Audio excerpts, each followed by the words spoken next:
Hey guys, I wanted to go through some tips and tricks that might help you at your eventual USCIS green card interview. So I've attended a couple of these recently, and I thought I would make a couple videos that might help people along the way. So if you're attending a marriage-based green card interview, it's important for you to organize all your documents before you attend the interview. So I prefer to have the documents in labeled folders so that by just glancing at all of your documents, you can easily pick out your birth certificate, your marriage certificate, divorce certificates, passports and other ID, updated tax returns. Right off the bat, those are like the basic mandatory required original documents. And for each of those, you should bring the original and a photocopy. And if an updated version exists, for example, with the tax returns, you should also bring the updated document. That also goes for all of the other evidence of good faith marriage. For example, if you guys have like an original lease agreement with your signature and the landlord's signature, you should bring the original document, a photocopy, and if there's an updated lease agreement, you should also bring any updated lease agreements. I also recommend separating any updated evidence of the marriage that you have not yet submitted. So one of the things I saw at the 2 interviews I attended just last week was the first thing the immigration officer asked was, do you guys have any updated evidence of your marriage that you have not already submitted when you initially filed your application?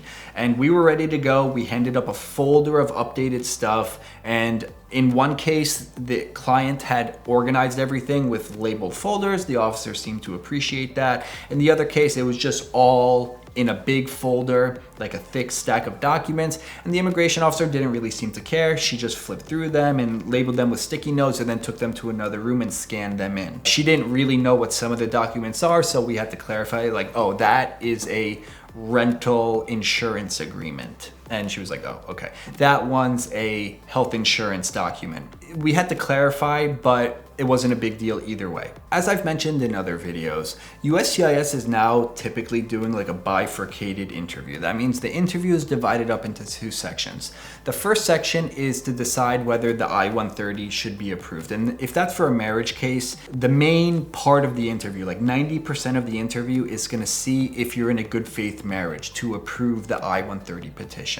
And we're gonna talk about that in a second. And then once the I-130 is good to go, the officer will say, I'm gonna move on to the I-485 section of the interview. And these are just gonna be questions for the green card applicant, the immigrant spouse in this example. In the I-130 section, the most important thing that I teach my clients is how to answer questions that you don't know the answer to. And I'll explain exactly what I tell them right now.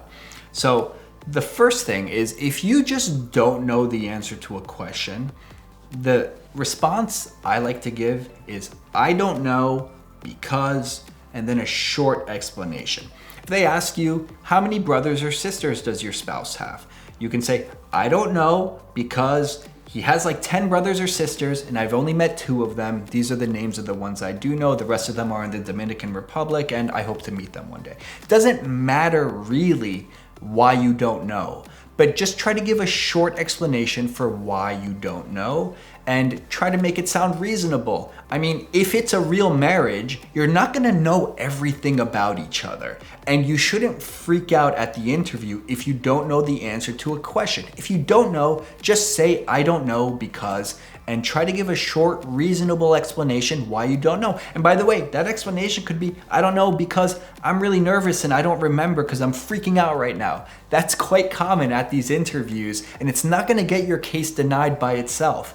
In fact, I've seen situations where people say, I don't know, multiple times in a row, and those cases still got approved. So don't freak out just because you don't know the answer to something. The worst thing you can do is give a false answer at the interview. That can easily get your case denied. But saying you don't know because of some reasonable explanation will not by itself get your case denied. Another way you can answer the question is by saying, I don't understand your question. For example, I've seen this happen where an immigration officer asks, how many stairs are in your house?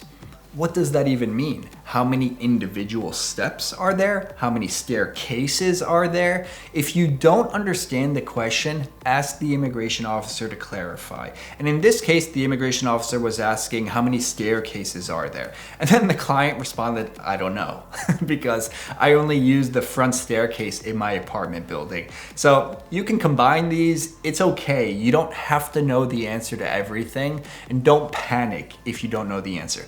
I once had an immigration officer ask a client to just spell his name because the spelling was incorrect in their system. And he got it wrong 3 times in a row because he was just full panicking, blacking out during the interview. And the immigration officer 10 minutes later approved the whole case. It's okay if you don't know everything.